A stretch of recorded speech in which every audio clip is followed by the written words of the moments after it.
देखिए, पंचायत इलेक्शन में हमारी तैयारी चल रही है, जिसमें मैं बताना चाहूँगा कि इस समय हमारा जो सिंबल अलॉटमेंट के बाद बैलेट राइटिंग का जो प्रक्रिया है वो चल रहा है, जिसमें हमारे 15 लाख बैलेट रिसीव हुए थे और हमने चारों आरओस को इक्वली डिवाइड किया गया।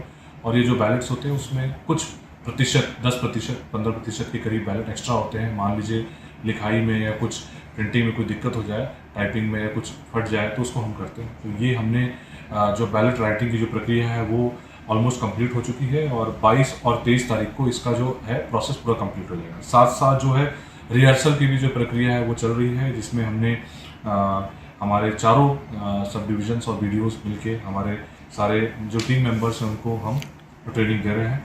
और P-2 जैसे आपको पता है कि 26, 28 और 30 तारीख को इसका जो वोटिंग का जो डे है उसके 2 दिन पहले हमारे जो पार्टीज हैं वो रवाना। देखिए, हमारे मामला ये ब्लॉक सदर का है, जिसमें एक हमारे ARO हैं, उनकी तरफ से 50 बैलेट मिसिंग मिला और हम उनके पास रिसीविंग भी थी और उनकी तरफ से ये आया कि हमारे पास बैलेट नहीं है, बट हमने उसकी छानबीन की और उस पर उचित कार्रवाई की है।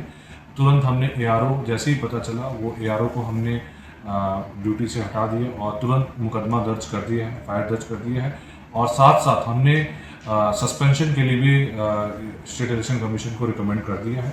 मैं बताना चाहूँगा कि जो इलेक्शन टीम है वो पूरा ध्यान से बैलेट पेपर वगैरह पे कार्य कर रही है। कुछ बैलेट जो है उस पर प्रिंटिंग इशूज हो जाते हैं, टाइपिंग लिखने होते हैं, वो इनवैलिड हो जाते हैं। जो इलेक्शन की जो प्रक्रिया है उसमें कोई कोताही नहीं होती है और उसके बाद हमारे जैसे ही राइटिंग का प्रोसेस खत्म हो जाता है, टीम रवाना हो जाएगी और हम 26, 28 और 30 को हम वोटिंग का प्रोसेस स्टार्ट करेंगे।